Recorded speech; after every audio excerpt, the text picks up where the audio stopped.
ഇത്ര നാൾ കോൺഗ്രസ്സുകാർ BJP ചേരുമെന്നും പറഞ്ഞ് ഭയങ്കര വിമർശനമായിരുന്നു. അത് കണ്ടില്ലേ, റെജി ലൂക്കോസ് ഇരിക്കുന്ന ഇരിപ്പ് കണ്ടില്ല മക്കളെ.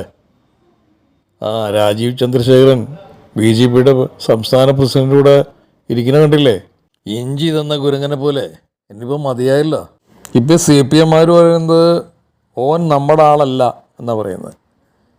ഇടത് സഹയാത്രികനും പാർട്ടിയുടെ അംഗത്വമുള്ള ആളും ചാനൽ ചർച്ചയിൽ CPM ശക്തമായി പ്രതികരിക്കുകയും ചെയ്യുന്ന ആളാണ് റെജി ലൂക്കോസ്.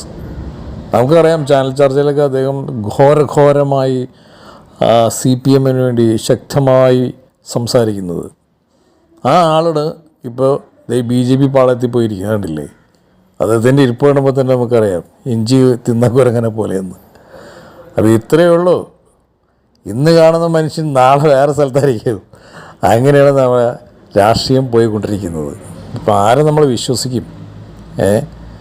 BJP ഭരണത്തിൽ വന്നു കഴിഞ്ഞാൽ കേരളത്തിൽ എന്താ നടക്കാൻ പോകുന്നതെന്ന് അത് അനുഭവിച്ചാലേ അറിയൂ.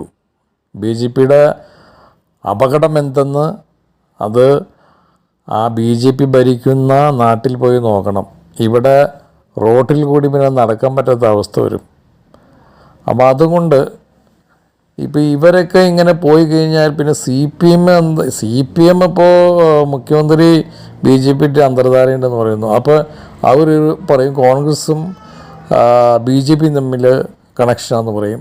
BJPക്കാർ പറയും മാർക്സിസ്റ്റ് പാർട്ടിയും കോൺഗ്രസും തമ്മിൽ അന്തർധാരയാണെന്ന് പറയും. ഇത് ജനങ്ങളെ വിഡ്ഢിയാക്കുകയല്ല ഇവരൊക്കെ കൂടി. എന്ത് ചെയ്യും? ജനങ്ങളിങ്ങനെ വിഡ്ഢികളായി മാറിയ കഴിഞ്ഞാൽ എങ്ങനെ ഇരിക്കും? റെജി ലൂക്കോസ് പോയി കെട്ടിപ്പിടിച്ചെങ്ങനെ ഉണ്ടല്ലേ. ഇത്രയേ ഉള്ളൂ മനുഷ്യൻ്റെ കാര്യം. കണ്ടങ്ങിരിക്കും മനുഷ്യൻ്റെ തണ്ടിൽ മാറാപ്പ് കേട്ടുന്നതും ഭവാൻ എന്ന് പറഞ്ഞ പോലെയായി.